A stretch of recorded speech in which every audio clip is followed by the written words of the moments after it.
Olá, meninos, tudo bom? Hoje nós vamos estudar um novo filósofo, né, da história do período medieval, que é chamado São Tomás de Aquino. São Tomás de Aquino nasceu por volta de 1225 e faleceu em 1274. Ele era da escolástica, que é a questão de razão e fé. Só que São Tomás de Aquino, ele tinha uma visão nos estudos de Aristóteles, certo? Então a gente vai ver um pouquinho mais sobre esse homem. São Tomás de Aquino, a relação que ele vai fazer é sobre a razão humana e a fé cristã. Informações: São Tomás de Aquino, ao lado de Santo Agostinho, são os dois principais representantes medievais, que vão do século V ao século XIV.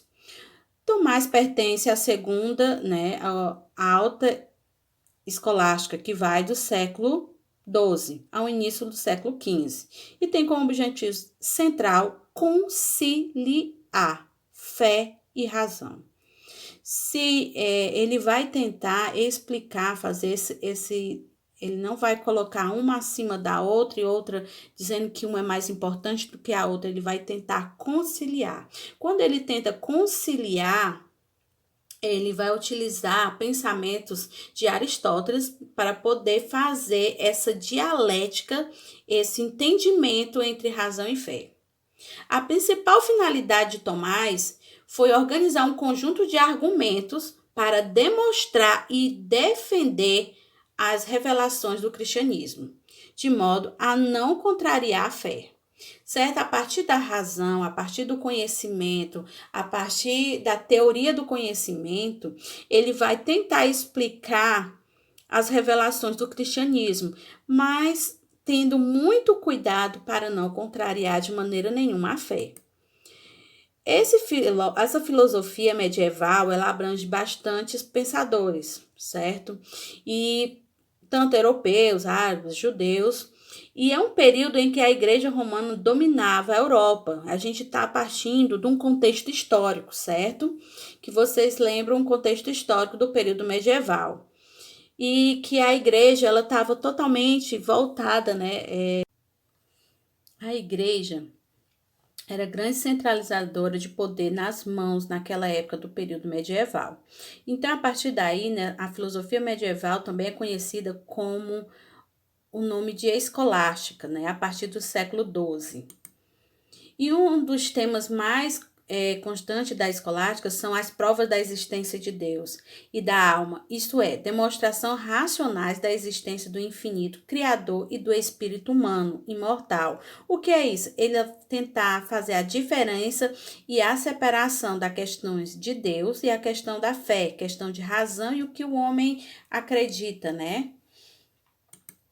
E Tomás de Aquino, ele é um dos grandes representantes e se utiliza da ética de Aristóteles e também de alguns estudos, né, de Santo Agostinho e também de Platão. Só que Tomás de Aquino, Deus é o bem objetivo, que é o fim supremo, cuja posse, né, é trazer o gozo, a felicidade, enfim. Que isso vai afastar de grandes conceitos de Aristóteles, que lembrando, era a questão da felicidade, o fim supremo, né? Então era a busca dessa questão para Aristóteles.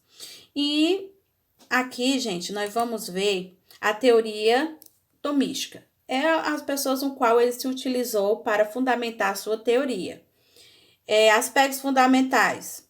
Conhecer a importância do conhecimento natural, no caso humano, adquirindo através do sentido, imaginação e intelecto. Intelecto, isso ele fala que tudo isso é a razão. O intelecto é o raciocínio dedutivo, a imaginação, as fantasias e os sentidos são os conhecimentos particulares e secretos, que ele chama de raciocínio indutivo. Afirma que o conhecimento começa pela experiência sensível, passa pela fantasia até a preparação de uma forma abstrata para o intelecto. Lembrando aqui que ele está tentando explicar a questão do que ele acredita, né? A conciliação entre fé e razão. A teoria do conhecimento. Tomás de Aquino valoriza o raciocínio indutivo como condição para a aquisição de um conhecimento que se passa a partir da observação de fatos singulares ou particulares, até a elaboração de ideias que sejam universais. As principais características dessa prova é da existência de Deus, né, que é a questão sensível, as indiretas, imperfeitas, negativas e também as análogas. Afirma que a razão não pode conhecer a essência e nem a localização de Deus, mas pode demonstrar sua existência. Gente, ele fala que a partir da essência, né, a razão, ela não vai, essa essência não vai conseguir de maneira nenhuma fazer achar uma localização de Deus, mas eu posso, a partir disso, fazer uma demonstração dessa existência de Deus. A metafísica, o ser e a essência. Gente, é bastante interessante isso aqui. Porque a partir desse ser, né, que é a existência, e essa essência, que é a substância, elas podem ser igual e ao mesmo tempo diferente. O ser é a existência e a essência é igual substância. Só que elas podem se contradizer depois. Afirma que a existência de dois seres, né? O ser primo é Deus, onde o ser e a essência são os mesmos, que são ser, a existência, e os seres gerais, que são as criações de Deus, onde o ser e a essência são diferentes, certo? Essa essência, ela já vai ser diferenciada, tá bom? Então, quando coloca Deus, ela já torna-se uma coisa totalmente diferenciada nesses seres gerais. Com as criações de Deus, elas são essências diferentes, elas são divinas, certo? E as existências são criaturas. A afirmação que a fé não pode conhecer a essência e nem a localização de Deus, mas pode provar sua existência. Então, ser é igual a existência e essência é igual a substância. Ser primo, Deus pode estar presente, o ser e a substância. Ser em geral são criados por Deus. Por isso há essa diferença entre ser e existência, e essência e substância, certo? Conclusão. Para Tomás de Aquino, o único ser realmente pleno no qual o ser, a existência e a essência se identificam é Deus, que é um ato puro. Nesse sentido, não há o que se realizar ou se atualizar em Deus, pois ele é desde sempre completo e perfeito, certo? Então, não tem discussão para São Tomás de Aquino. Deus, ele é um ser pleno, um ser voltado de perfeição, totalmente completo, certo? Então, para ele, essa essência e substância, essas criaturas, elas são necessárias, seres não necessários na medida em que Deus permite que a essência das criaturas realize.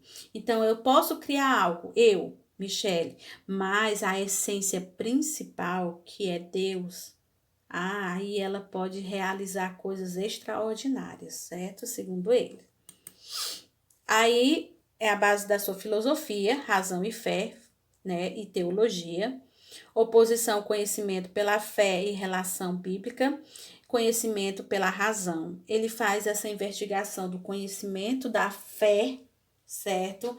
A questão, a revelação bíblica revelada e o conhecimento filosófico, a razão onde o qual o homem se utiliza desse conhecimento.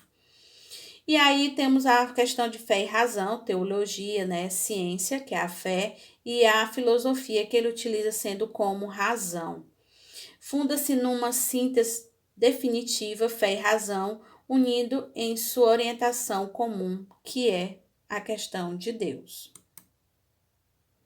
E aqui, gente, a relação entre fé e razão está no centro dos interesses do filósofo. Para ele, embora seja subordinada à fé, a razão funciona por si mesma, segundo as próprias leis. Ou seja, o conhecimento não depende da fé, nem da presença de uma vontade divina no interior do indivíduo, mas é um instrumento para a aproximação de Deus. Então, eu o conhecimento, eu posso me aproximar mais de Deus.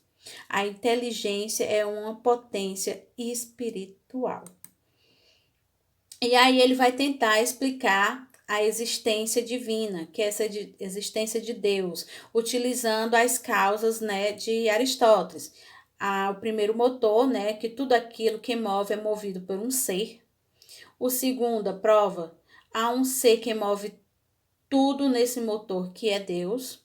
E a terceira, existem seres no mundo que mesmo a não existência dela, as coisas acontecem, mas tem uns que são essenciais como Deus. A quarta, né, que é perfeição, existe coisas mais belas que as outras e há um ser que tem todas essas belezas. No caso, ele fala que é a perfeição. E a quinta, a finalidade do ser.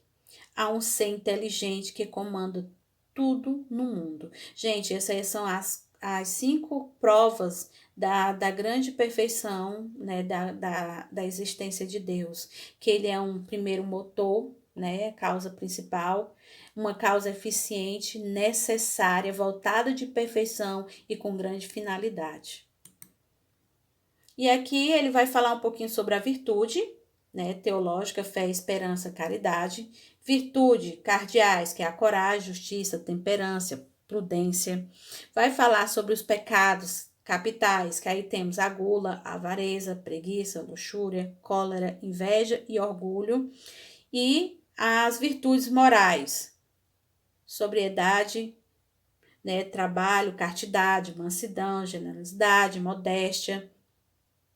Então, essas são a questão quando ele vai falar de virtude. Eu espero que vocês tenham compreendido, né, boa parte. Vou deixar também o livro de vocês para que vocês possam dar uma olhadinha e se aprofundar mais um pouco também nos conhecimentos sobre São Tomás de Aquino. Por hoje é só, gente. Até a próxima.